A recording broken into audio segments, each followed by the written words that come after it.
Добрый вечер, хорошие люди. Путин не прошло и 3 дней, как признал, что дворец его. И это подарок. Давайте это обсудим. Все-таки надо быть, наверное, чуть-чуть смелыми, чтобы такое признавать. Поехали.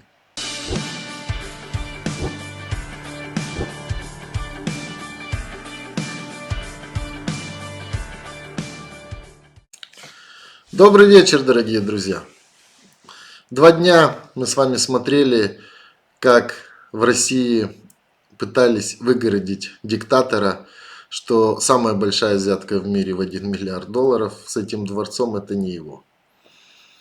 Все повыскакивали на арену, мы маленькими обзорами посмотрим, что там происходило. Вчера выступал даже сам диктатор Путин, наговорил много, даже чересчур. Маленькими нарезками мы расклепаем, где он врет. Но самое главное, я забегу наперед тем, с чем надо закончить. Я скажу, что государственный телеканал «Царьград» сегодня опубликовал, где личный библиограф Путина, который с ним 15 лет рядом, выдал следующий вариант развития событий. Где он сказал: ну что вы все такие наивные. Этот дворец подарили российские олигархи Владимиру Владимировичу. У них просто вкусы такие между Лувром и Дубаями. Но они очень любят Россию и очень любят Владимира Владимировича. А Владимир Владимирович просто еще не принял этот подарок, он думает, что с ним делать. Скоро наступит второй этап. Сейчас сказали, это не его, ничего нет. А потом сейчас ищут, не знаю, кого там, Абрамовича, еще какого олигарха, Ковальчуков, Банк России вдруг подарит великому Путину на его там 25-й год правления. И к этому, наверное, людей начали подготавливать. Или проверяют, как они на такой вариант развития событий отреагируют. Ну, давайте обо всем по порядку. Когда у пропаганды Российской Федерации нечего сказать, у нее на первое место всегда, вы уже знаете, последние 6 лет выплывает Украина. Там то, там сё. Перед митингами я не делал выпуск, все телеканалы российские пропагандистские заполнили эфиры опять Украиной. Как там все плохо. И пора делать опять Новороссию, опять все вспомнили, опять начали в уши россиянам жужжать. Но вчера, уже не зная, как оправдываться, они продолжили опять темы Украины. И вот что центральный телеканал вчера предложил делать с Украиной. Ничего. Ну, появится база, да, мы что сделаем? Марш на Киев. Все, значит, не будет украинской государственности. Это и так уже не страна. Да. Поймите, Елена Владимировна, я бы все-таки не разбрасывался. Поймите, смотрите, вот протесты такими. были. Что сейчас нужно сделать, чтобы укрепить власть? Да раскатать Киев танками. Не получится. Получится. То есть вы поняли, что эти уроды опять говорят? Для того, чтобы после митингов опять укрепить власть, надо Киев раскатать танками, чтобы ура-патриоты опять бегали и гордились войной и тем, что убивают людей. Знаете, когда о митингах вчера выступал Путин, и когда он сказал опять «дети, дети, вперед», вы не представляете, 5 лет назад, нет, уже 6 лет назад, он это говорил Украине. Смотрите, как это выглядело. Для нас Путин был террорист еще тогда. А тем более, ни в коем случае нельзя выталкивать вперед несовершеннолетних. Ведь так террористы так поступают, когда впереди себя гонят женщин и детей. Послушайте меня, вот послушайте внимательно. Вот я хочу, чтобы вы однозначно меня понимали. Если мы примем такое решение только для защиты украинских граждан, и пускай попробует кто-то из числа военнослужащих стрелять в своих людей, за которыми мы будем стоять сзади, не впереди, а сзади. Пускай они попробуют стрелять в женщин и детей. Я посмотрю на тех, кто отдаст такой приказ на Украину. То есть для нас тогда это было шок, когда он сказал, мы поставим вперед женщин и детей, а сзади поставим своих солдат. И попробуйте открыть огонь. И так мы будем захватывать ваши земли. Мы тогда, конечно, все повзрослели очень быстро. И наше отношение к диктатору Путину стало совершенно другим. Ведь мы четко понимали, он поддерживает только диктаторов и только воров. Потому что он сам диктатор и сам он вор. И расследование Навального это отлично доказывает. Да вообще все его расследования, ни одного нет иска в суд о клевете. Ни одного. Потому что все правда. Все чиновники, о которых он делал расследование, и самые высшие эшелоны власти, и, наконец, сам диктатор Путин, просто вор.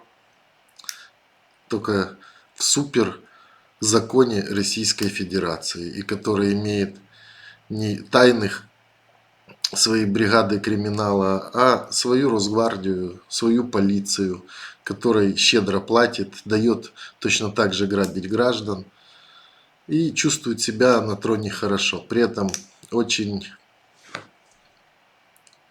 беспринципный убийца. Травить своих людей, убивать своих людей. Сейчас ждем расследования Bellingcat. Они про его эту спецгруппу отравителей говорят, что выйдет какой-то материал бомбы.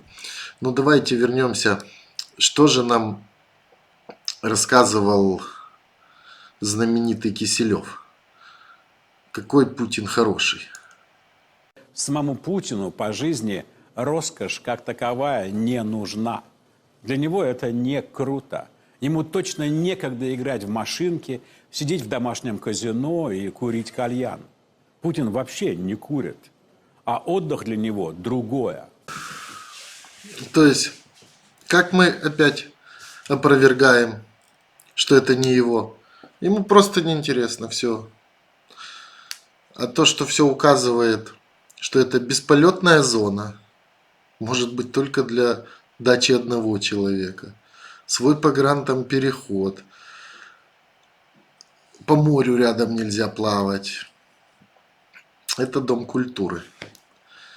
То есть, знаете, оправдание выглядит детского сада, и оно направлено на вот тех учителей старших классов и вообще просто и младших классов, которые подтасовывают выборы. Они же зададутся, ну конечно, ну зачем царю это? Ему это не интересно, он в походы ходит, он там с аквалангом ныряет. Это целый город, а скорее королевство. Здесь неприступные заборы, свой порт, собственная охрана, церковь, свой пропускной пункт, бесполетная зона и даже собственный погранпункт. Это прямо отдельное государство внутри России. И в этом государстве есть единственный и несменяемый царь – Путин. Листал видеоподборки, которые мне помощники принесли. Сразу хочу ответить на ваш вопрос. Омерзительная пропагандистская шумиха. Ну это правда, рейхсфюрер? Перестаньте, не поддавайтесь панике. Знаете, у Путина и его ответы выглядели как детский сад. Во-первых, вы обратите внимание на его мимику лица. Сначала мы в телеграм-канале у меня с людьми обсуждали, может быть, он был пьяный или с похмелья. У него как-то, скажем, неправильная мимика лица была. Может, это нервы зажатые. Но самое главное раскопали сегодня. Во-первых, сначала все удивились, что он вещает не из бункера, а как шутили в комнатке охраны.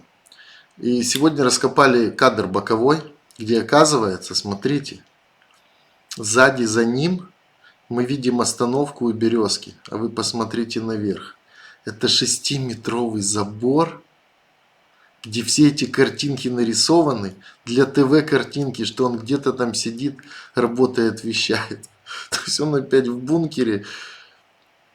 И чтобы оказаться даже тут на природе, ему рисуют забор 6-метровый с остановками для граждан. Ну и самое главное, он сказал, только видеоподборки и отвечает при этом на все вопросы. А целиком он смотреть некогда. Мы ему ответим точно так же. Краткой видеоподборкой на минуту. На все его ответы есть очень четкие контраргументы. Прямо вот это десяточка. Это моя дача. Не ссорьтесь, умоляю вас, рабочие услышат. Пускай все слышат, это моя дача. Числится вашей. Но строится на мои деньги. А ты это докажи. Но хоть на протяжении 10 лет что-то должно было остаться. Хоть какие-то оформления каких-то земельных участков, какие-то проводки финансовые. Ну, хотя бы какие-то оформления у нотариуса. И там тоже следы должны остаться. В нотариальных книгах, в электронном виде.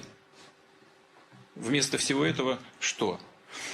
Ты вообще живешь на свете по доверенности. Все, не трожь собачку. Машин на имя жены, дач на мое имя, ничего у тебя нет. Ты голодранец. Почему? Ну, почему я должен так жить? Господи, за что? Почему бы я, человек с высшим образованием, должен таиться, приспосабливаться, выкручиваться?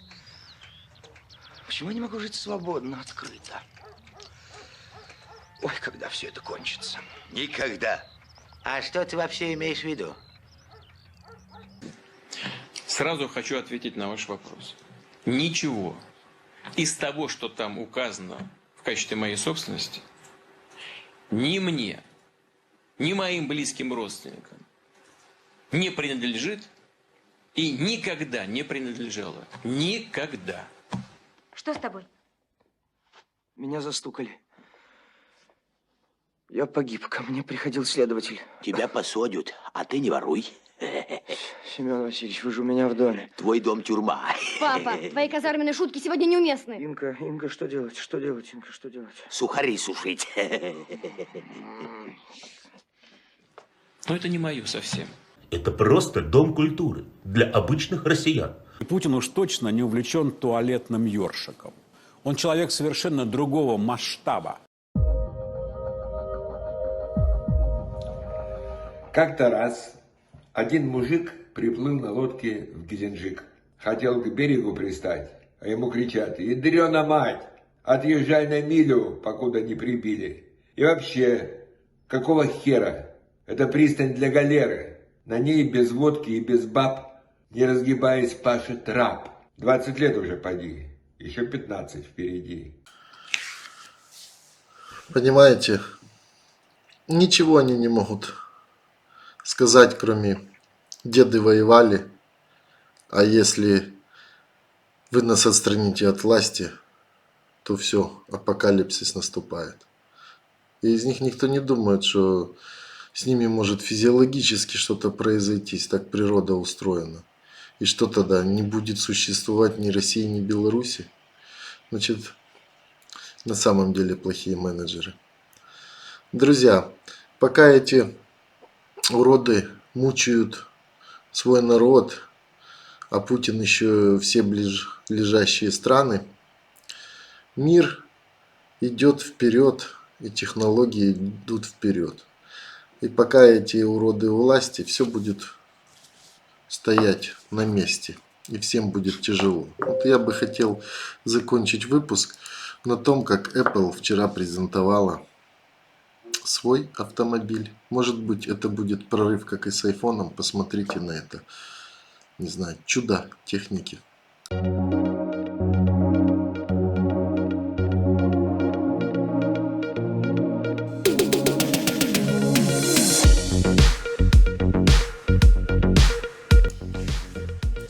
Хороших людей больше. И обязательно победим всех олигархов и всех диктаторов. Если вы смогли досмотреть до конца, оставляйте комментарии, а еще лучше подписывайтесь. Тогда я вижу, что надо это делать как можно чаще, и кому-то мои видео интересны. Поэтому слава Украине, живе Беларусь, Россия без Путина, Алга Казахстан. Всем пока.